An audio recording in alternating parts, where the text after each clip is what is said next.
Yeah, man. Let's kill that bass head. Alright, let's do this. I'm on the air, we got this pockets flow.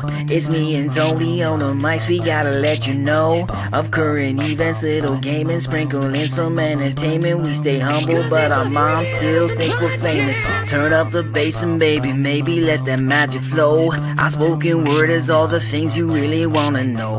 Having a good time on the show, T-Bows and Matty G. Tune in and hit subscribe and join us on the FAP.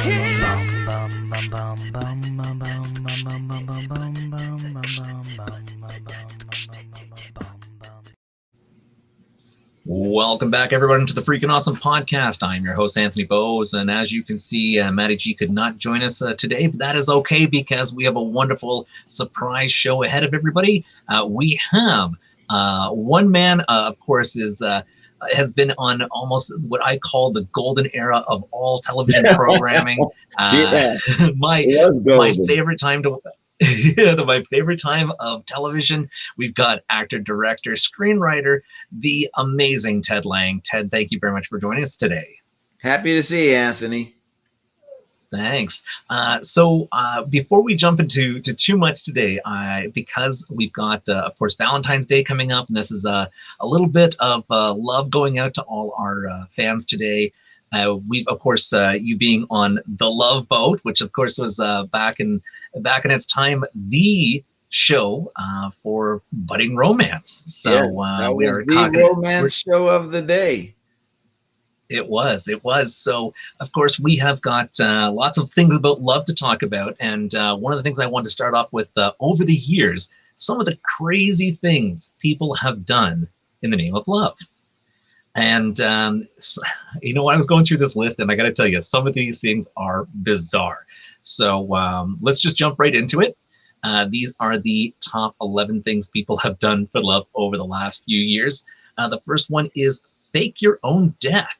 Ooh. So a gentleman by the name of Alexei Bykov, of course, wanted to ensure that his future bride would take the whole "until death do us part" completely seriously. So he worked with a team of filmmakers to help him fake his own death, and right in front of his girlfriend, of course, of all the things. So he had created a elaborately planned, choreographed wedding proposal where what happened was he had arranged there to be a large car accident and a whole bunch of mangled cars and everything everywhere. And his soon-to-be fiance, of course, had shown up on the scene to find him lying on the pavement covered in blood with paramedics trying to resuscitate him and telling her that he had indeed died. And while she was bursting into tears, he sprung up and said, "Will you marry me?" So, you know, I'm amazed that she didn't kill him herself. Yeah. My goodness. Yes. Right. So I don't even know if that is like a brilliant romantic thing or just something to literally. I mean, I guess if you. He sounds like a Stephen King fan. You know what I mean? It's exactly a horror. You know. That's a horror. Right. I mean, if you could go through that, I can only imagine the rest of life will be totally fine together. So yeah. The next thing someone has done crazy is to cohabitate with a corpse. Now, this one is bizarre, but let me tell you, this one, again, is about the whole "till death do you part." And what happened was Carl Tanzler was a radiologist who was charged with wantonly and maliciously destroying a grave and removing the body without authorization. So this really went back to the fact that he had worked on this young lady while she had died, of course, of tuberculosis. And while he was caring for her, they had fallen madly in love, and he shared how he felt about her. And she also reciprocated and said that she loved him as well.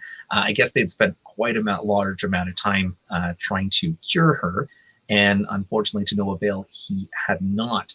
So when she had passed away, 7 years later, he dug up her body to basically reside with him because he could not live without her. Now, this is a really weird twist of like Romeo and Juliet. And so instead of him taking his own life, which thank goodness he didn't, to be with her, he went the opposite way and just brought her to him. And that's where the term necrophilia was invented. Right. I can only, I could only imagine what was going on there. And then, luckily, of course, he was found out, arrested and charged. So, by her I don't know if that is parents. a happy ending. Right. I don't know if that is a happy ending, but it is definitely an ending. The third thing, to rob a Waffle House. So, some people forget about breakfast in bed. But Marquise Baldwin had basically decided to bring you the entire Waffle House. Well, at least at cash register. So he had gone, and the 22-year-old Pensacola resident was arrested on 4 counts of armed robbery. And basically, after he held up a series of Waffle Houses, and he was not only saving the money for a rainy day, like he wasn't keeping it, he was actually using it to pay his girlfriend's probation fees. So, Most people don't know this, Anthony, but he would also rob Kentucky Fried Chicken houses so he could have chicken and waffles. It's so funny. There is a place where I live that does chicken and waffles, and honestly, I thought it was a joke. I didn't realize that chicken and waffles was a real big thing. And I got to tell you, curiosity is taking over. I kind of feel like I need to try chicken and waffles. Oh, you have to. You know where it comes from? No, I don't. I happen to be a student of theatrical history. There is a famous actor named Paul Robeson. Have you ever heard of him? I can't say okay, no. You'll have to go on YouTube. Robeson, Robeson. Paul Robeson did Othello back in the 1940s. I think it was like 1945. And it was on Broadway. And people would come see him. He was very famous. He was in the film Showboat. And he was one of our Black heroes as far as acting was concerned. And so people would come backstage and they'd see him, actors of the day in the 1940s. And they'd go out drinking and hanging out and partying. And towards like 2 o'clock in the morning, 3 o'clock in the morning, he would feel like breakfast. But at the same time, he would also feel like a late night dinner. So there was a restaurant up in Harlem that he would go up to, Wells. I think it was called Wells, Wells. He'd go up there. They'd leave the key for him, and they would batter up some chicken. And what he would do is he would go in there, pick out the chicken. They leave some batter for waffles, and he would have chicken and waffles. And whoever was hanging with him that night would also have chicken and waffles. So you were getting breakfast because it'd be like 3 or 4 o'clock in the morning, but at the same time, you're having something substantial like the chicken. Yeah, that's amazing. Yeah. Paul Robeson. I have to look that up. I spent many years bartending when I was younger, and I know that plight that when you get off at like between 2 and 4 in the morning, by the time you get out of there, you're torn because you've been working all night. You feel like you should have supper, but at the same time, you're about to go to bed, so you might as well have breakfast and sleep through. That's amazing. So yeah. So obviously, it's slowly working its way into Canada here. So. The next one is to register an URL. So in the name of love, in of course the age of online dating, it only makes sense, of course, that a 20-something would take their internet or their love for both a woman and the internet seriously, and had created the website and registered nygirlofmydreams.com. And basically, he did this in order to track down a cute brunette that he had with really fancy braided hair and rosy cheeks that he had, of course, met in Brooklyn on a train. And within 48 hours, this gentleman had basically found the young lady in question. So I got to tell you, it's not only amazing, with online dating. I got to tell you that was pretty amazing. That's very impressive. Yeah. And what else is impressive is the girl actually came back. So there was a Yeah, connection. exactly. Yeah, Exactly. very impressive. Exactly. You know, I've been Yeah. out on some dates where the girl never wants to see me again. You know, that was it. Over, out, forget it. Not enough margaritas in the world to help you out. What was it? What was the? I saw a sign in a local pub that said, I think it was alcohol. Been making people pretty since 1842 or something. Yeah, like yeah, that. that would be true. Yeah. Yeah, exactly. Good old beer goggles. The next one, of course, was to cry about it on YouTube. Now, this is one of those things that I love social media in certain ways. I love it for being able to reach out to people, to stay connected with a lot of people from my past and stuff. And unfortunately, one of the reasons I don't like frequenting social media is because I find that it's one of those things that people use as their personal dumping ground. They have a tendency to share a lot of their negative things, and I don't know. I guess it's maybe I'm more of a half glass kind of full person, but I prefer that. Hey, if you're celebrating something, if you got nice things to say, this is a good thing to share it amongst friends and stuff, not to air your laundry. But this person, of course, had used it to. I guess. Well, let's read on here. It says to not only to not to be outdone with, of course, using the web to get what you want, but also Kelly Summers had decided to pay a surprise visit to a long-distance love of her life, and only to meet his roommate, his of course longtime girlfriend. Shortly thereafter, basically, Telus had paid Summers to visit and announce. To announce that he was now a single man, but then took off for home again 10 days later. Reeling from the betrayal, Summers set up the Froglet Diaries, to which she described as a self-help video series on YouTube to deal with the breakup. It didn't take long for her videos to gain, of course, some dedicated followers, of course, being the young man being one of them. And, he couldn't believe the devastation he had left behind. And, of course, they had gotten back together once he realized how much she truly loved him. So, you know what? That's one of those things where I think someone used it as a negative and turned it into a positive. So that's fantastic.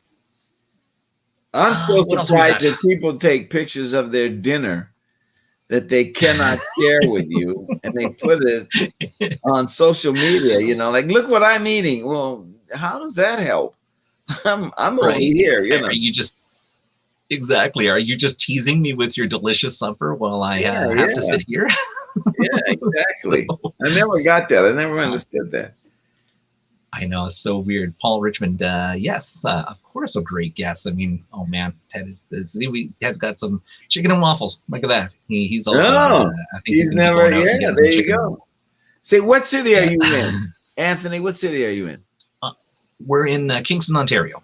Yeah. See, in Los Angeles, we have a place called Roscoe's Chicken and Waffles, and there's like 3 or 4 of them around town.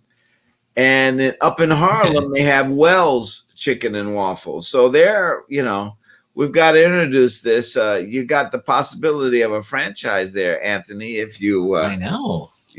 Anthony's Chicken and Waffles. Exactly. I'm really going to have to think about that because it surely is taking off. Number 6, to steal a moon rock. So the simple answer to say that I did it for love. An aspiring astronaut turned convict, Thad Roberts told CBS News that Mo Rocca, when asked about his reasons for stealing the safe containing a $21 million worth of moon rocks from NASA, basically said he did it because he wanted to be loved. He continued by saying, I wanted someone to know that I literally cared about them so much that I would to have the symbol that to remind me of it. Unfortunately, that someone in question was not Robert's doting wife, but a 22-year-old intern who, of course, had aided him in the heist, who he had, of course, just met 3 weeks earlier. Of course, they had the author, Ben Meretzik, who authored the Bringing Down the House and the Accidental Billionaires, wrote all about, of course, Roberts in his 2011 book, sex on the moon. Who knows? I thought he was going to go with that and say, when people say, I'd bring you the moon for love, that's where I thought they were going with that. And clearly it was not. I'm over the moon. That's what his wife said. Yeah. I'm over the moon. Next up, we've got, of course, number 7, to set your loved one's crotch ablaze. So when Berlinda Dixon Newhold wasn't getting enough attention she wanted from her boyfriend, Sheldon Gonzalez, she decided to take matters into her own hands by setting the crotch of his pants on fire while he slept. You have a tendency to get upset when people do something like that. Gonzalez had, of course, told Fort Lauderdale's WFOR TV. He felt that I felt the heat going up my crotch, and then I just reacted that she was right over top of me. Luckily, he was able to extinguish his pants before any serious injury. However, as one could imagine, that was a very quick end to that relationship. Well, you know who her aunt was? Lorena Bobbitt. No. And so, she said, no, I won't do that, but I'll set it on fire. For those of you who don't know who Lorena Bobbitt is, Google the name and you'll see what Anthony and I are talking about. Exactly. Brings also a new term to crotch pocket cooking. So, yeah. Ooh, wow. There you go. Yeah. Now, this next one is super bizarre. It is titled "To Throw Lie in Your Beloved's Face." Oh. Now, get ready for this. Getting involved with a married man, of course, is always a recipe for romantic complication, which was a lesson that Linda Reese learned the hard way. She, of course, was then 21 years old and began dating a lawyer, Birch Purgich, who was a married father of one. Reese knew about his occupation, but he didn't know about his family and promptly dumped him. So he allegedly retaliated by paying a few thugs to go throw lye in her face, blinding her in one eye and causing permanent scarring. The lawyer, of course, was denied any involvement in the attack, but was jailed and served 14 years in prison for the crime, to which he regularly wrote to Reese. Upon his release, of course, he divorced his wife and married Reese. 2 years later, they co-wrote a book aptly called A Very Different Love Story. And of course, they'd made a documentary and film about it called Crazy Love. So I gotta tell you, that's some balls to have someone basically disfigured, then to go to prison for it, but then start writing to them. and then I guess to get back together. So I don't know who was crazier. Well, that sounds like Stockholm syndrome. You know what I mean? Just a little bit. You're in a jail cell, and that's your, you start identifying with the act that you're put away for. My goodness. Yeah. That's kind of rough. Maybe. Yeah. Don't you have any happy stories in there, Anthony? Well, this is all about kind of the crazy things people have done. But yeah, well, let's see the next one. This one's escape from jail. So this could be happy. One might describe, of course, California Santa Cruz County Jail as Craig Sosa's second home. The then 34-year-old was being booked for his 22nd stint behind bars at this particular penal institution when he made a not so bold escape. And some people think that potentially the guard had let him out, but his reasons was that he was worried how his wife might react to all the time he had been spending in prison. He wanted everyone to know that he did it for love, and so yeah, there's something. He was worried about someone else. He escaped and went back to his wife. Of course, they didn't state anything about him being rearrested, but yeah, I'm sure apprehended. Where's the first place they're going to look? Right. His wife, maybe his mom's, but definitely his wife. That's the first place. Oh my goodness. So this next one, brace for this one. Number 10 is to go on a fecal rampage. This is called Snoopy in the Backyard. What is this? A beagle rampage? Well, this one is to keep this one short. Basically, the phrase "fecal rampage" sort of says it all. But exactly how the police had witnessed and described this went down in Staten Island was that, of course, an aspiring rapper, Rasheen Harrison, stripped naked and defecated on the in the elevator of his pregnant girlfriend's building. Then he decorated her front door with it. His explanation was, "She stole my cell phone. I had I had a yellow lighter. I set it on fire, and the police kind of figured that it sounded reasonable." Well, I don't know about reasonable. That thing stinks to high heaven to me. Oh my goodness, Anthony. Oh my goodness. Yeah, well, when they say crazy for love, I mean, I think they were really stressing on the crazy on this one. Yeah. The last one was to cut off your tattoo and mail it to him. Cut off your tattoo? That's what it says. So apparently, if Johnny Depp's romantic history has taught us anything, that's getting your loved one's name tattooed across your body is no way to ensure the relationship will last. Well, Depp's solution, of course, was to simply morph Winona into the 26-year-old Londoner Torres Reynolds. Of course, had come up with a more gruesome plan. He basically went to he took to scalping her own arm to remove the tattoo entirely. Reynolds then sealed it up in a jar, wrapped it up in a nice, pretty wrapping paper, and mailed it to her ex. The worst part was the tattoo read, "Chopper's bitch." I didn't see that one coming. I think she might want to reconsider her dating. Well, the other thing is, if you've been with someone, you get a tattoo, then you go to the artist and you say, "Make me a dragon out of this, or a tiger, or a lion, or a unicorn, or a heart, something." Right? Not to cut it you off. You do the cover up. Yeah, exactly. Yeah, this isn't this isn't the day where you're getting out a gang and they take it off with a cheese grater. You have options now. God, yes. Wow, that's rough. So, with the crazy behind us now, let's talk about you and, of course, some of the wonderful things you've done. I noticed over your shoulder, of course, that you've got a picture of Shakespeare, and we were speaking earlier about Othello, which is something, of course, that you are well known with.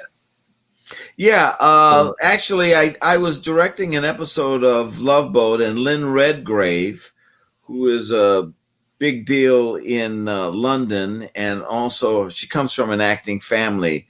Lynn Redgrave, Vanessa Redgrave, and their father, Sir Michael Redgrave.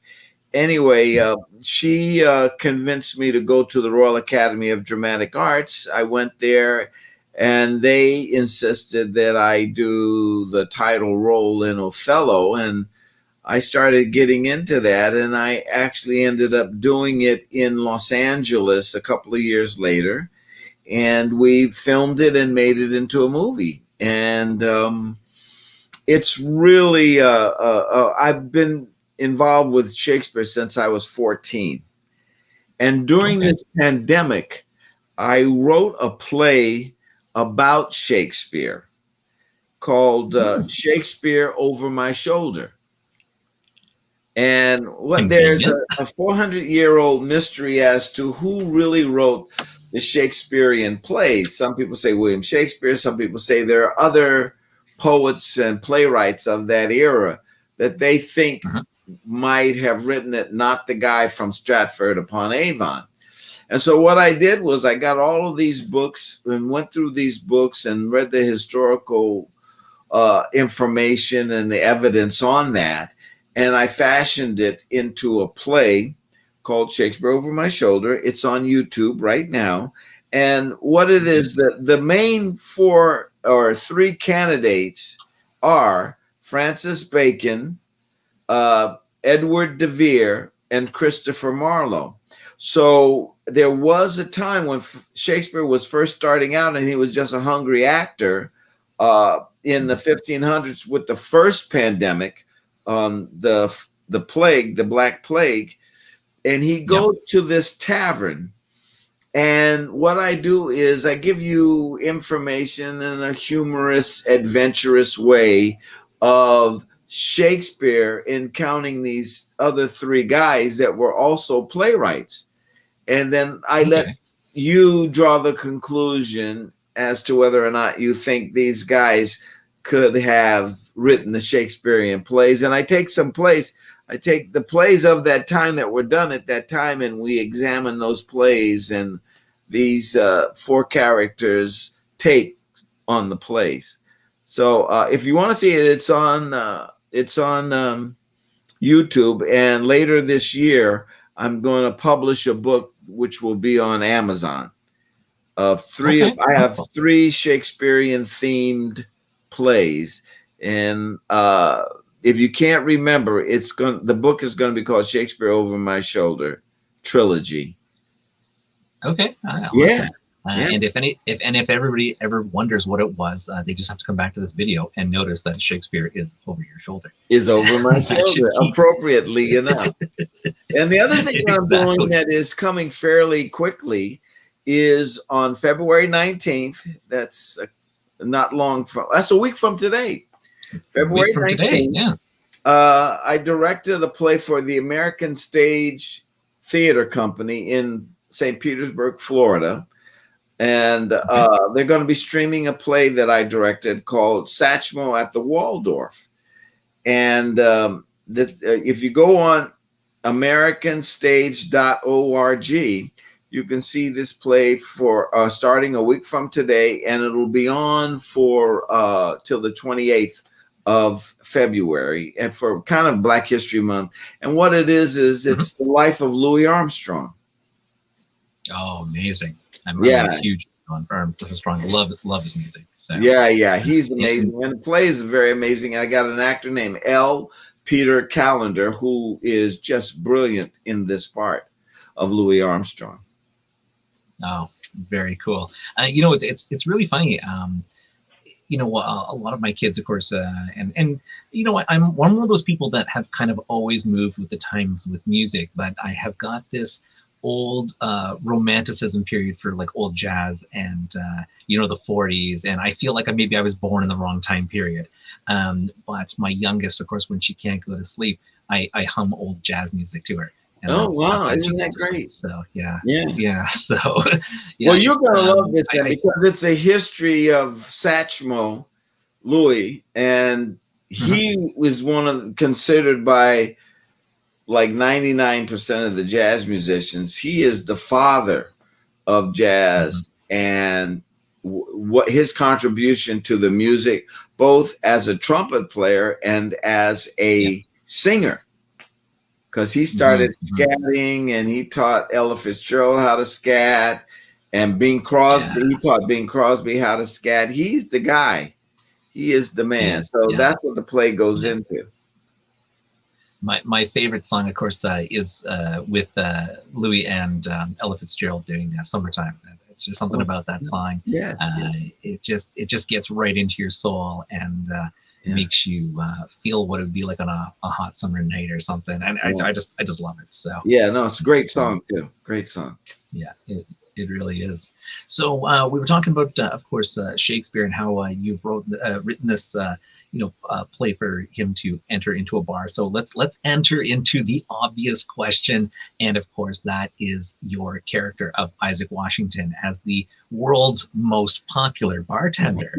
And what really gets me is so I have to admit, I watched Love Boat, of course, as a kid, and Isaac Washington was my favorite character. So whenever he came up and he turned around, I was like, hey, that was my favorite moment. And I remember we always watched them, and Captain Stubing, of course, being like a huge popular name, and people always remembered Gopher because it was like the first time. But to me, Isaac was the coolest guy on the whole ship. And of course, between good spirit and great advice, I felt like that was the moment you waited for on the show. So, Thank you. it was interesting. It was interesting seeing how your character, of course, has obviously been so popular that even to something as Charlie's Angels and the Cleveland Show even is still saying Isaac was the coolest. Yeah.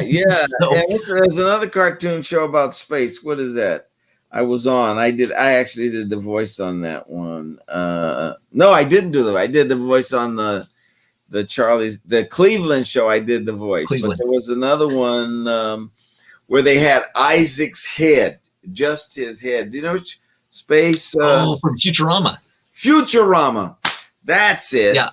They had Isaac exactly. on Futurama. You know. And somebody got my face because they didn't call me to do my own voice. I'm a little upset about that. Really? I am really surprised, considering, clearly Isaac Washington created such a buzz that he continued, you continued to play that part in so many other films. So obviously when they needed a bartender, they had to bring in Isaac Washington for this. So I mean, that is an amazing thing to play a character on the Love Boat, and your character wasn't, I would say, for me it was a huge part, but on the grand scheme of course the whole show, you only got to see Isaac maybe once or twice, and it was still such a captivating character that people wanted to continue to cross your character through other shows and films. So that must have been a pretty amazing. Well, it was a rotation, Anthony. So what would happen is you'd have an episode for Gopher would be prominent, then an episode for Doc, then an episode for Julie McCoy, then the captain, then the captain's daughter, then me, So there was a rotation. And so depending on when you tuned in, you either saw a little bit of me or you saw a lot of me. And but that was the fun of doing the show, because then when we traveled, if I wasn't in the rotation and we were in China, I could see China on my day off, I could go to Hong Kong or Japan, Tokyo, whatever it was, wherever we were traveling when we did our big specials, because we would rotate. And Fred Grandy, who played Gopher, he and I usually hung out together, and we had some real adventures. We were in Greece, and he ordered calamari. Now, I'm from Oakland. I'd never heard of calamari. And we're in Greece. We're in Athens, and we're sitting on the shore of a beach in Greece, and it's a little outdoor cafe, and he orders this calamari.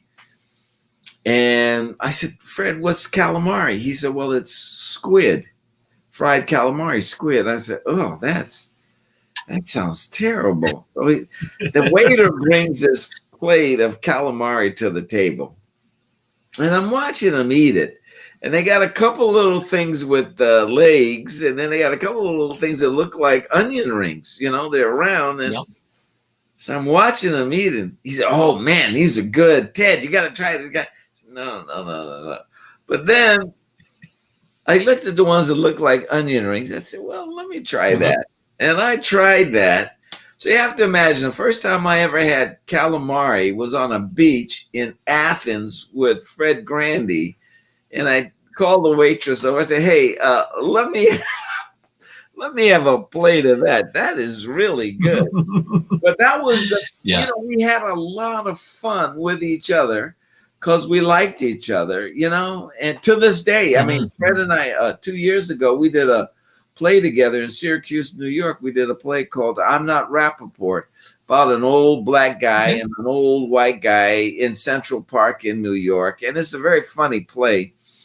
But Fred and I, we have a great sense of comedy for him and he for me. So we understand, and we're, as an actor, which isn't always the case, we're generous with each other on stage, just as we were on television. So we did that, and it was a big success in Syracuse because you had a lot of Love Boat fans coming out to see Gopher and Isaac live in a play, and we did really well.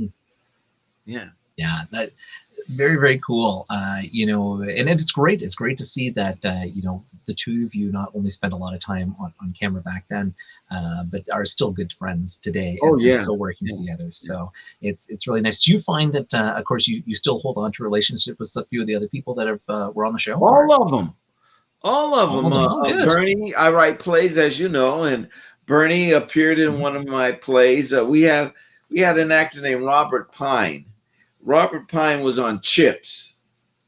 Mhm. You heard of Chips back in the day? Oh, Anyway, he's a I was good a fan buddy of of Chips as mine. well. Yeah, Yeah. and Chris Pine. Do you know who Chris Pine is from Star Trek? Yeah. That's Robert's Were they? son. Oh, okay. I didn't know they were And he related. used to Oh, that's come. amazing. Yeah, and I would put Robert in all of my plays, and Chris was a little teenage kid coming to see his dad in my shows. So I always tell him, I say, hey, I feel like I'm partly responsible. Your dad is partly responsible, but I feel like I'm partly responsible too, because you used to come see plays in your formative years with your dad in them. Anyway, Robert got sick, or I think he got a job. He got a big paying movie job. And so I called up Bernie. And I said, Bernie Coppell, listen, and he had seen the play. I said, I want you to do this part in the play, and we'll have some fun. And we went to a theater festival in North Carolina, Winston-Salem, North Carolina. And Bernie was fantastic. And he's my friend, and he took all the reviews. We had a great time. So Jill has done one of my plays, who played Vicky, the captain's daughter. She did a play of mine, and Tweez and I did Taming of the Shrew, and she played Kate, and I played Petruchio. And we had a ball. We did that in Reno, Nevada. So, I'm still friends with everybody. That's amazing. Yeah. Do you find that?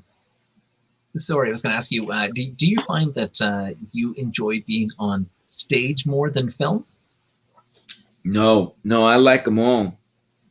I just don't want to be I don't want to be a plasterer. So someone says, hey, we'd like you to be in this movie. I'm there. Hey, we'd like you to be in this play. I'm there. Hey, we want you to help us plaster our house. No. Exactly. My dad I think I got a part. my dad was the plasterer. I used to go to work with him all the time. And so he said, hey, son, are you going to take over the business? I said, no, Dad, this is back-breaking work. I'm not going to do that. I like that other thing that you do. He says, what other thing? When you go to the theater and you're in those plays at the theater, I like that. That's what I want to do. So he said, oh, okay. And so, once I got that straight with my dad, then I was good to go. That's good. He can't really argue, right? Because, in the end, you still want to follow in his footsteps. So it may not be under the traditional stance, but that's really good. Yeah, that was his hobby. That's not his living. That was his hobby. Oh, wow. Yeah. Very, very good. So that's good. Now, before we go, clearly, I think you've got so many parts and so many things that you've been in that there is not enough time in one show, of course, to go through all of them. But one thing, of course, we love to do, of course, is ask some questions and get to know you as the person a little bit more. So that's 20 quick questions here. Anthony. Excellent. So the question number one is, what made-up word would you register into the English language? What made-up word? So I have to make up a word.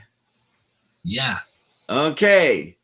I would say false blackness. What would be the definition of that? Someone you think is black turns out really not to be. All right. False blackness. I love it. Yeah, Question number two. What is the scariest dream you've ever had? I have a dream. This is a recurring dream. I have a dream that someone's chasing me, and there's backyards. I'm hopping over backyard fences, and one of my in-laws. I was telling this at a Thanksgiving dinner. I said to one of my in-laws, who was a cop, And I said, I have this recurring dream that someone's chasing me. And he said, well, what did you steal? And I go, I didn't steal anything. I just feel that someone was coming after me. I always feel people are after me, Could be a fan. Yeah. It doesn't have to be that I stole. Oh, yeah, I guess that's right. So yeah, that's my scariest dream. That's funny. All right. Scary, of course, but that's interesting that that would be the first thing the family would jump to. So yeah. Question number 3. What superpower do you wish you could have? I like to fly. No question. I want to fly. I want to just, and sometimes when I was on Love Boat, I used to have dreams of flying. Do you know about that? Really? When there's a certain success that someone else told me, there's another actor told me this that was very successful. Says when Dick Van Patten, you know who that is? He told me this. He says when an actor achieves a certain kind of thing, sometimes you'll have dreams of flying, and I certainly did. I had dreams of flying. Wow. But yeah, that's really cool. Yeah. Those are dreams. I super love things like that. The one I hate the most is when I have dreams where I've got a massive briefcase of money and I put it under my bed and I wake up and it's not there. That is the worst thing for me. That's a kind of tough thing. Hey, have you ever been sleeping and then when it gets to be, you're almost about to wake up? Have you ever done this? Like that? Oh, yep. Yeah. I don't know what causes that, but that is your soul coming back into your body from the dream. Really? Whatever dream you're having in your subconscious, when you do like that, that's your soul coming back into, and it's a harsh landing. You should do like that. That's what someone else told me. Another actor told me that. That's crazy. That's really cool. It kind of makes me wonder. I got to be more aware of that now. What you figure I just had this weird. Yeah, what you want to do is try to remember that dream at that time. Yeah. What is that? What is on your mind? What is that dream that you're dreaming that causes you when you come back to do like that? I've done that a number of times. Yeah, I've also done that a lot, and I think often my wife just says, well, I mean, she thinks I'm narcoleptic because I'm the only person that she knows that can literally hit the pillow and be asleep in like 30 seconds. Hey, I do that too. I do that too. Yeah, my wife goes, you can sleep anywhere, and I can sleep anywhere. And it's true. Yeah. For me, as long as I have my pillow, I can sleep on a concrete slab and I'd be totally fine. Yeah, there's something I don't know if it's the comfort of that one particular pillow, and I hope it never falls apart. But I can always just sleep, and it is true through my whole life. I've either been sick or I've been not feeling great or just tired, and I literally could sleep on a floor. I could sleep in a bathtub. I could sleep in the trunk of a car if I had to. Standing up, sitting down, laying down, whatever it is. Boom, I'm out. I can do that. You have no many times. You have no idea how many times I've fallen asleep on a subway and literally traveled the full length of the circuit several times before I woke up. Yeah, there you go. So, number 4? What is your earliest childhood memory? My earliest childhood memory is being on a pony. They used to, back in the 50s, because I'm from the 50s. Back in the 50s, there used to be someone that would travel around to different neighborhoods. And I was like, I'll remember this very vividly. Across the street from my house, he bought his horse in front of the garage door of this house across the street from us. And you'd pay like $5 or $10 or whatever it was. He put the little boy or girl on the horse. You'd hold the horse, and they'd take a picture of you, and your family could have this picture of you on his little pony. And I was crying, and I had a horse like the Cisco Kid. Do you know who the Cisco Kid is?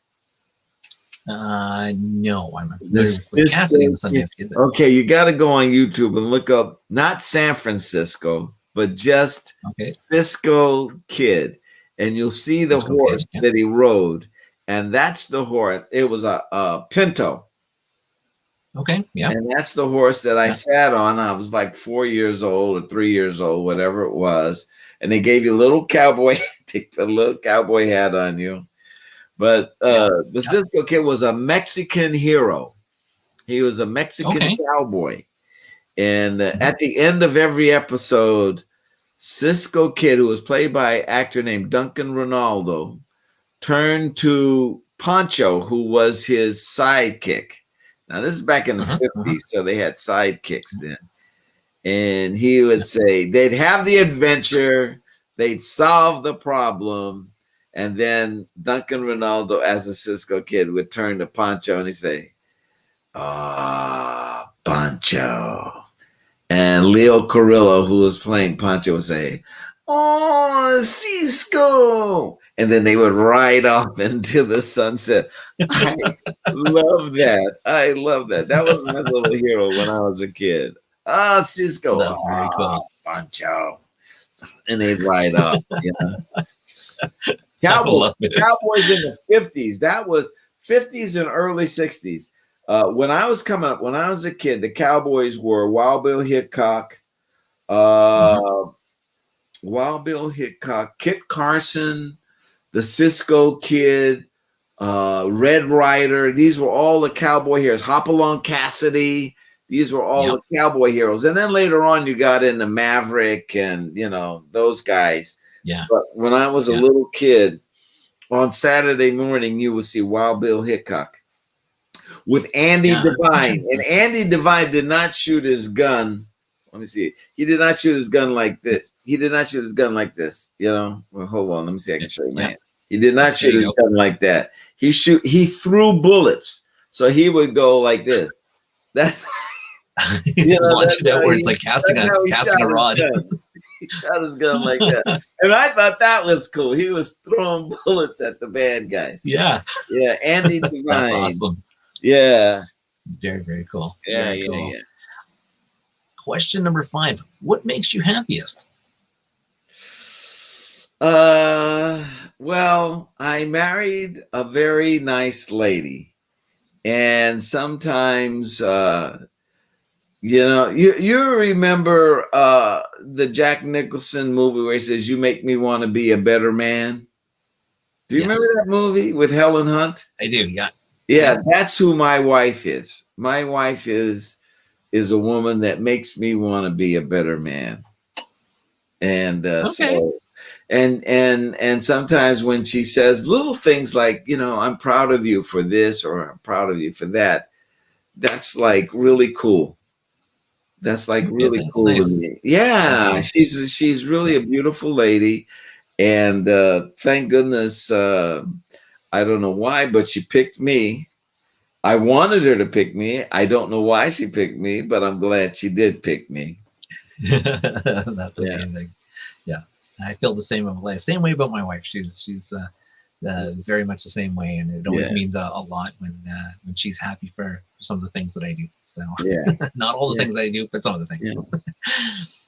What foreign language would you like to learn the most? French. French. I'd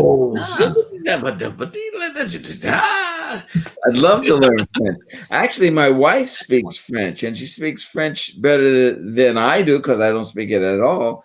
But we watch French movies together. I like to watch French movies because she's getting a more of an insightful thing on it than I am. But have you seen this thing, Lupin, on Netflix?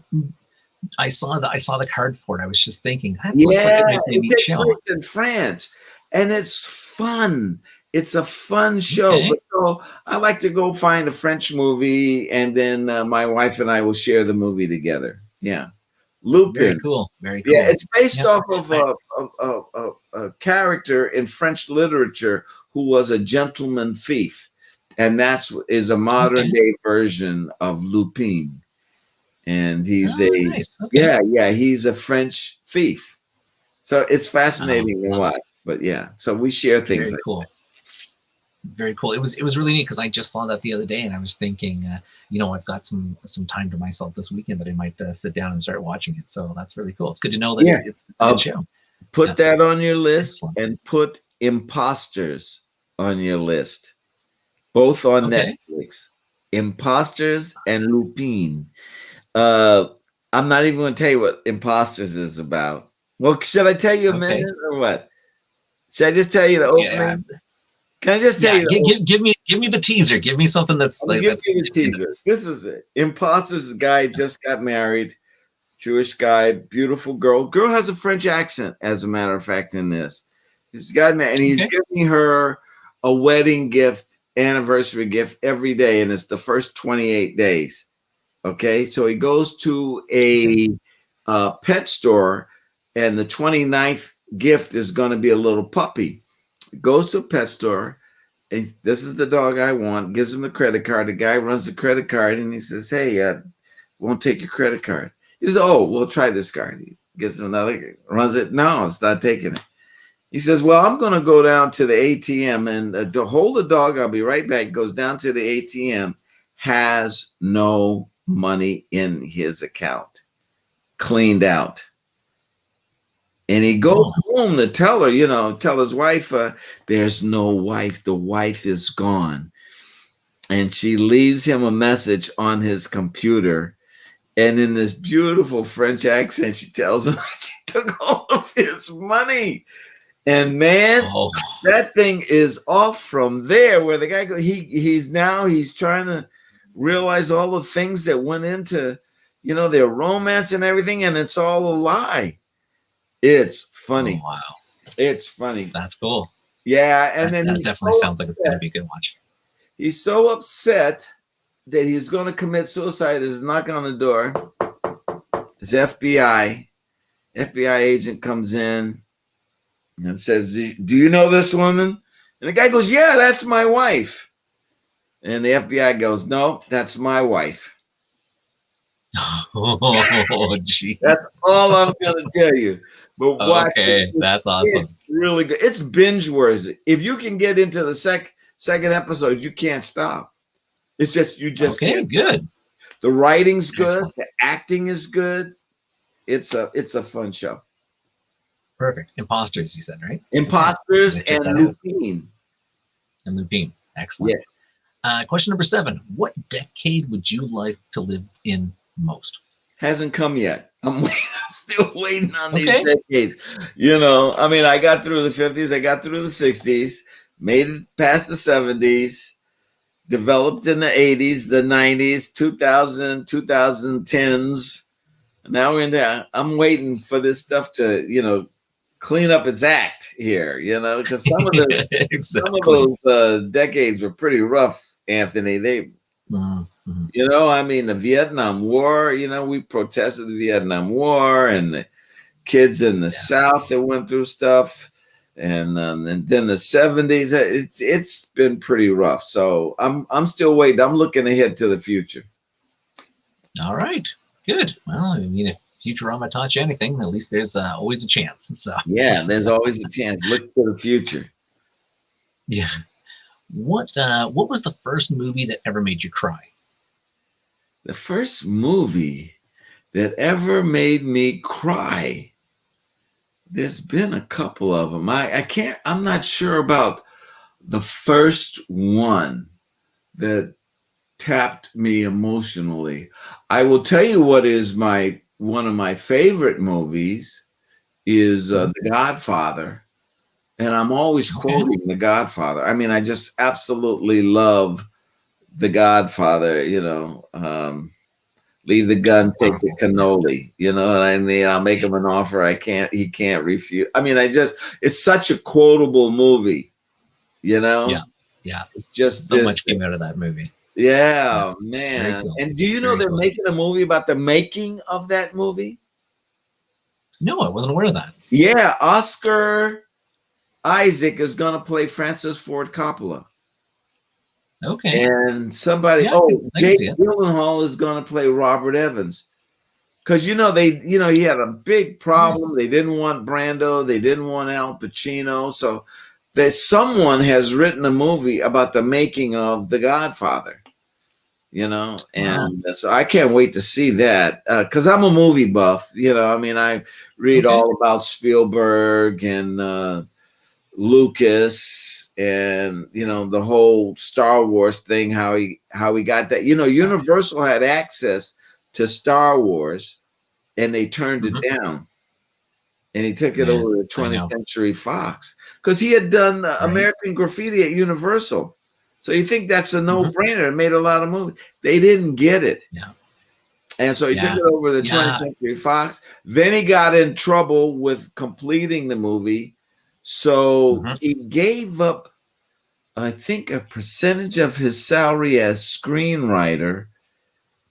And he took all of the merchandising stuff for like toys and posters and everything. Totally worth it.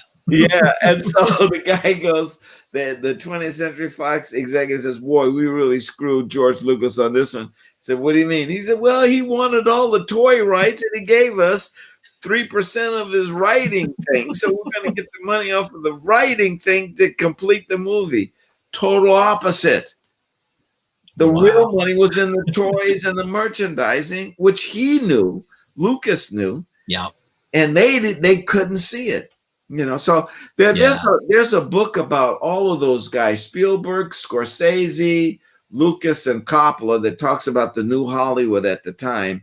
And that was during the time I was at the American Film Institute and I was studying directing. So, you know, those guys are like my contemporaries, and I really enjoyed their stories. Yeah, yeah. I'm a huge Star Wars nerd, and I got to tell you, just hearing some of the stories about, you know, like how much of a budget it was, how people didn't take it serious, how many of the actors didn't even like being in it, the fact that there was a fire and they lost so much stuff and they were able to rebuild, and it's a really cool story. If anybody has never read it, it's actually quite amazing that it actually went as far as it did. Did you see have you been watching Mandalorian? Oh, I love it. Isn't that it is honestly, it is the best Star Wars since the originals. Yes. And to me, it's really funny because I can only imagine John Favreau is like, the people have got to be running up to the door and saying, you have to do everything now, like keep Star Wars alive, keep it coming, because his process behind it, the power behind the scenes, it's just so amazing that it almost brings back your childhood again, and everything that Star Wars was. So it's really cool. Carl Weathers is a good buddy of mine. Oh, and he yeah, plays nice. one of the characters in the thing, and he recently got to direct one of the Mandalorian episodes, and I called him up. I said, Carl, you must have had a ball doing this. He said, Ted, it was so much fun because you got they're all the toys. Yeah. You know, you're shooting at the bad guys and at the aliens, and then you're getting chased and you're running, and he said he had a ball. So yeah, I like Star Wars. You tell him if he ever has to direct another one, to let me know. I will play any weird creature possible. To be that's like a bucket list for me. If I could ever get into something Star Wars, even for 30 seconds, that would be my life right there. I could die a happy man. So. I told him he should have Isaac Washington tending bar in the future. That would have been amazing. You know, not like a robot version of you. Myself with gray hair, and I'm in outer space serving drinks. That would be hilarious, just like as an Easter egg. I mean, is that so an good. in-joke or what? The aliens come in for a drink, and I serve them the drink, and he goes, "No, Ted, we can't do that." I said, "Well, just think about it, you know." You totally could. That would be epic. Yeah. So good. Which actually leads me to my next question: do you believe in aliens? Yes. Excellent. I cannot. That is a perfect answer. You look at the universe. I mean, it's one thing that we're here, you know, but you look, how many planets? Think about this, Anthony. How many planets are there?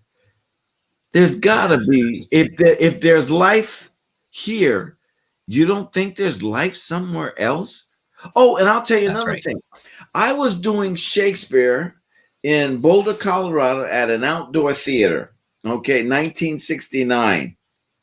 And we're sitting in the theater. It's night. We're rehearsing. And I saw a star here. I saw a star. And the star was a shooting star that went like this. And we're looking and say, hey, look at that shooting star. And it stopped. and then it went back. Wow. What the hell was that, Anthony? That was a spaceship. That's amazing. We were sitting there, a bunch of actors just sitting there. We're doing Shakespeare, Two Gentlemen of Verona, and we see this star go across, stop. We said, look at that shooting star. The shooting star stopped and reversed itself and went back the other way. Oh, no. There's something out there. You know how they say the truth is out there? Well, there's something else out there besides the truth. Yeah, I believe it. I believe in aliens. Yeah. I always joke that aliens are out there and they look at Earth and it's like driving through the bad neighborhood. They're like, oh, it's Earth. Roll up your windows, kids. No, we're not stopping there. Keep going. Yeah. They'll take our saucer apart. Exactly. We're not stopping there. Drew Barrymore nice. or not. Keep going, Exactly. Yeah. Next question. How would you spend $100 million? Slowly, as slow as I could. Okay. I treat my wife. She wants a house by the beach. So if I had $100 million, I could easily afford a house by the beach. Can't right now. Mm-hmm. And then I would produce plays. I love theater. So, then Nice. I wouldn't have to hustle so much to get the money together to do my plays. I've written 25 plays. And so I could do a play once a year for 25 years, and I've got some interesting I think they're interesting plays. Like I was telling you about the Shakespeare play. And if you go to YouTube, there's a couple of my plays on there. You have to type in, you go to YouTube, type in my name, Ted Lange, and then type in Blues in My Coffee or Four Queens, No Trump or The Tears of Shylock. Those are 3 of the 4 plays that I have online right now. So I like theater. I like writing plays. Wonderful. And of course, if anybody is looking to invest into any of these, this is a good time to reach out to Ted and let us know. And we'll let Ted know that you're looking to invest in one. Then you can send them on to me. Definitely. Because it definitely sounds like you got some good stuff in the works. So, okay. If PETA wasn't all over you, what kind of exotic animal would you like to domesticate? If what? If PETA didn't get on your case, what kind of exotic animal would you like to domesticate? You're not going to see me with any animals, buddy. I'm allergic. No. Oh, cat really? Hair, okay. Dog hair. And I don't like reptiles. No, you're not going to see me with any pets. So when people get mad about the fur and all, PETA gets mad about, no, you can. I'm good with you. I'm not doing any of that. I'm not interested in them. I once went to New York to do a reading of one of my early plays. I'm in New York, and they said, we'll have a place for you to stay. I go into this apartment up in Harlem, and within 10 minutes, my eyes are closing. I'm crying. My nose is running. And I said, this house has a dog. And the guy goes, yeah, how'd you know? I said, I got to go, man. I got to get out of here. And so I went. It should have been the first thing people ask you. Yeah, exactly. I'm not interested in any animals, And I'll tell you this: cats know I don't like them. Their hair. That is a well-known cat fact. Yeah, they know. I walk into a room. There could be 10 people in the room. They will ignore 9 of those people and come right to me because they know they go like this. I got you, Ted, don't I? I always wondered it's like one of those well-known cat things. For some reason, cats are interested in the one person who does not want to have contact with them. Yeah. Which makes me think that essentially cats could be little jerks, they seek out and cause trouble. Yeah, no, they are jerks. Cats are jerks. Yeah. That's the cat will tell you I'm a jerk. Exactly. Everybody likes dogs because dogs are like, what do you need? What do you need? What do you right. I'm your best friend. I'm your best friend. Yeah, I'll do anything. Yeah. Cats, hey, how you doing? And you go, whoa, leave me alone.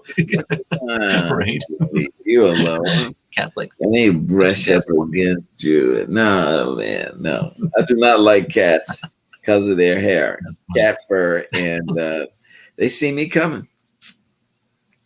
that could potentially lead us to our next question, which is what gets on your nerves? What impatience. And now that, particularly since I'm older now, impatience is one of the things, and tolerance. People that don't have any tolerance. Come on. I mean, particularly when I see, sometimes people do mean things because they have no tolerance, and I just don't like it. And then that's two things. Two things is intolerance and impatience. And sometimes when people come to my door and ring the doorbell to proselytize for their religion, and they don't do any research, they just take what is given to them. They don't really know the Bible. They know what some preacher has given them, and they don't, you know what I mean? They don't have the patience to sit down and read the Bible for themselves. I had a guy. So my wife does this now because I like to argue. You can see I like to talk. I like to argue. And sometimes when they come to the door to proselytize for, their religion, my wife will say, just a minute. And she'll come to me and I'll be in my office or something. She'll say, it's for you. And so I'll go to the door. And so I start questioning them about, they said, we'd like you to come down. I said, where's your church? And then I'll get them on things that they're not doing with their church. Like I was really outraged about the people that were in cages down in the Texas and California border, and I said, well, what are you doing about all those brown people in cages? Well, we're not doing anything. I said, well, then hold it now.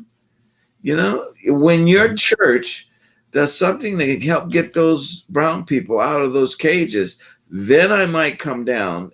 And I was talking to this one guy, and I told him that Jesus was a rabbi. And he didn't know it, but he didn't like Jews. And I said, well, Jesus, so Jesus was a rabbi. The guy goes, no, he wasn't. And I go, yeah, Jesus was a rabbi. He was not. And so this guy did not do any homework. He did, he's giddy. You realize then that he's just being told stuff from his minister or his pastor or, priest, whatever it is. And he had never heard that Jesus was a rabbi. And I went, wow. So when I was a kid, when I was growing up in the Bay Area, in my 20s, Anthony, I kind of did a religious exploration to find out what my religion would be. And I started out like a Methodist, and then I went to Presbyterian, then I went to Episcopal, and then I went to Baptist, and then I went to the Black Muslims were very prominent. And I went to see about the Muslims. And then after that, I went into Buddhism. So I was searching for, and Judaism. I was going to be a Jewish person. I was going to do the whole 9 years. I fell in love with a Jewish girl when I was in high school. And her father wouldn't let her see me. So I've gone, well, this can't be the right religion if they're going to put chains on you, so to speak. So I went through a whole thing about the different religions, and I started reading the Bible and studying and all of that to figure out which one I wanted to be. They all said the same thing. They all basically said the same, love thy neighbor, one to others. They all said the same thing. But the people that administered the information, that's where you got into trouble, organized religion. Yes. And that's what the guy, at one time I remember telling the guy, I said, I don't like this. Well, he said, Ted, that's an organized religion. You hate the religion or you hate the guy that's administrating the religion? said, oh, Hmm. I hate the guy Yeah. that's Yeah. but the religion, there's no problem with the religion. And so what I Yeah. decided was I was not going to um, be with any one religion, not That's really Judaism, interesting. Islam, or Hmm. Christianity. They're not. I like all of them because they're all saying the same thing, you know. Yes. And it's all the same God. If you leave out Yes. Buddhism, Islam, Allah is Jehovah, and Jehovah Yeah. is for Jews. Islam is for the darker people, and then Christianity, which is God, is, you know what I'm saying? So all Hmm. the stories, you can do the stories from the Jewish point of view, from the Christian point of view, and from the Islamic point of view. They're all the same stories. You know, and that's one of the reasons why I think all because I mean, generally war is because of politics and religion. And I always find it so interesting because I'm just like, well, hold on here. They're all trying to teach the same thing. Yeah. And just because some of the players might be slightly different, you got to look past that and realize there is a universal lesson here. And it's be good to each other. Stop being jerks. Yeah, You know, exactly. and I feel like that's Yeah. that's what people need to start focusing on. Yeah, And well, you think about the Crusades. The Crusades is they all want that territory, that land there, because all of their religions came out of that land, so they started fighting each other. But it's all the same God. It's not a different God, but it's the guys that are, the Pope is saying, yeah, you have the right to go in there and do this, which was the Christian kings. You know what I mean? Then Saladin was saying, no, it's Islam. And then the Jews are going, no, this is our land. I mean, and that fight is going to come right on up to today. Yeah. What the heck, man? Isn't it amazing? Like, you're just like, come on. Like, I don't know if it's being open-minded or something like yourself where you went and experienced each one. But clearly there's got to be people who see past that and just say, hey, we're all trying to get the same goal here. Well, no, this is about power, Anthony. It's really about power. It's the Pope wants to have the power. It's the Imam who wants to have the power. It's the rabbi that wants to, and so they won't let it go when the real deal is to share the power. Yep. That's what really God wants. God wants you to share the power, but they don't want to share. But it's one of the tenets of the Bible, of the Quran. It's one of the tenets, Yeah. So it's true. Fascinating. I don't know how we got on that, but we sure did, didn't we? We did. All right. If you had an option, what holiday would you remove from the calendar? Remove? Yeah. You're just like, you know what? We don't need this holiday.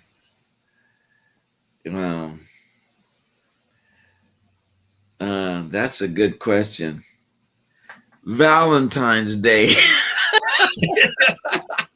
It's so funny considering this is our Valentine's Day episode. Valentine's Day should be every day. You shouldn't be having some special day. Remove it.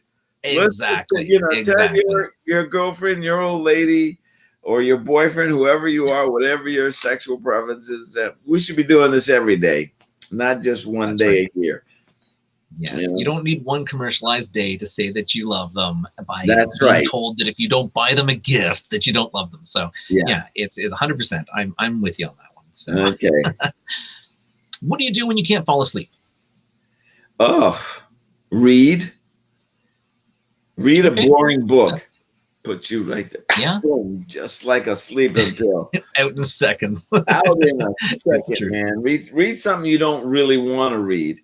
And you'll go to sleep quickly. So I have like 3 or 4 different books that I'm reading. I have one that I have to read like early in the day, because if I read it late at night, I'm not gonna make it, But so like I like to read the actor's biography. Right now I'm reading about Diane Carroll, and I'm reading about Paul Simon. Okay. from Simon and Very, very Garfunkel. good. Those are two biographies that I'm reading now at the same time. Hold on here. I've got a couple of other things. Oh, Disloyal, Michael Cohen about Trump. I'm reading that. And what is this other one here? Oh, Necessary Mitch Exploring.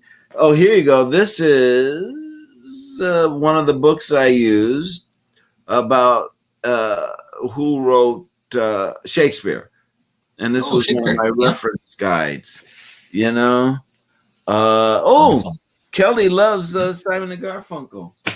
Well, there's Yes. a good book about Paul Simon out. There's a good biography written by Robert Hilburn about Paul Simon, and it goes into his songs and how he did some of his songs. So let Kelly know that. Yeah. But I got a number of books that I love to thumb through.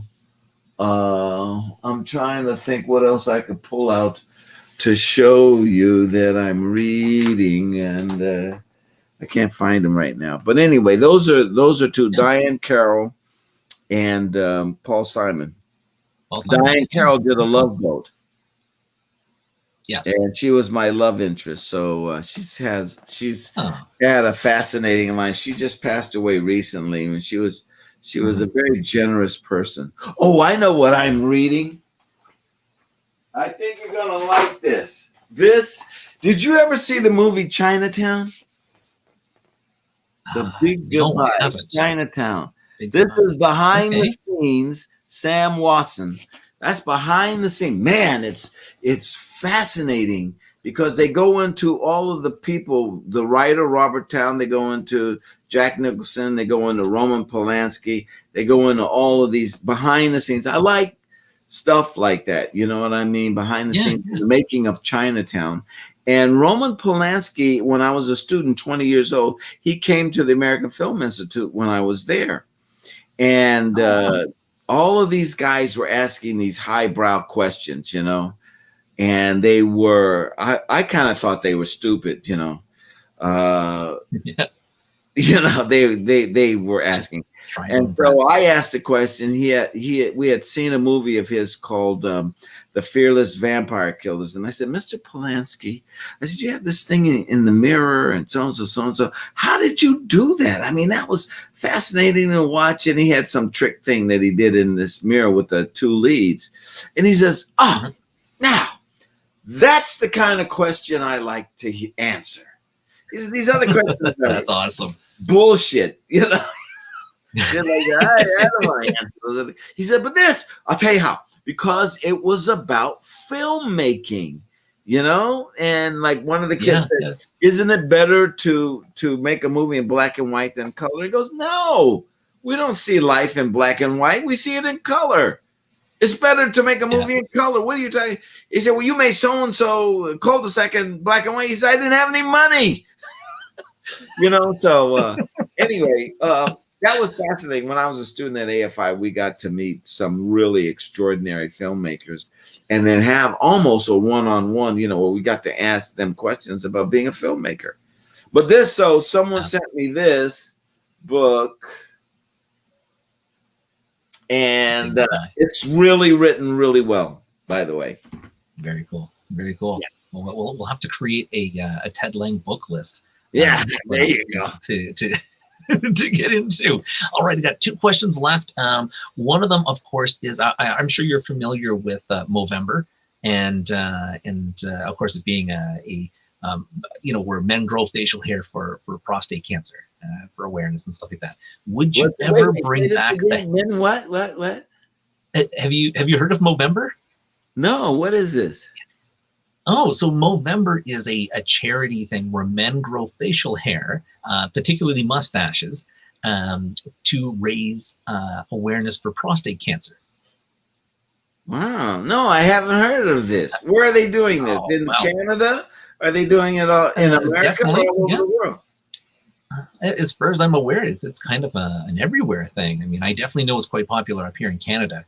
But I was going to ask you, Movember, would you consider bringing back the handlebar mustache?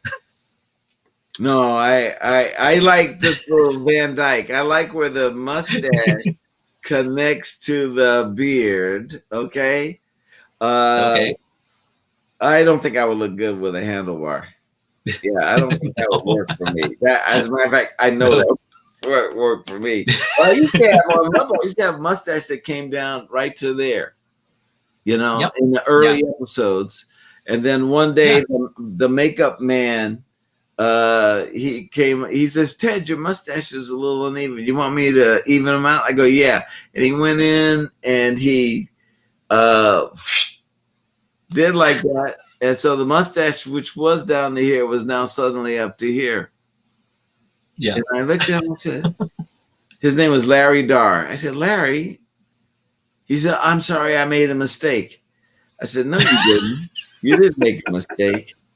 He said, yes, I made a mistake. I said, "You are the finest makeup man in Hollywood. They pay you a lot of money to make these women look glamorous when they come in here, and they walk in looking one way and they walk out looking like $1 million. You did not make a mistake. What happened?" And he goes, "Yeah, the producers wanted me to tidy up your mustache so that it was, you know." And I said, "Well, Larry, all they had to do was ask me." But this is back in the 70s, so you know they sometimes they didn't know how to relate to black people. You didn't mess with a man's facial hair. Yeah, man, you know. So I said, all they had to do was ask, and I would have, you know, it would have been all right, you know. Exactly. All right. Yeah. The last question we have on the list is, what is the favorite podcast you've been on in the last 12 hours? Yours, Anthony. Excellent. Freaking awesome, man. We'll take it. Yeah, man. Awesome. It's yours.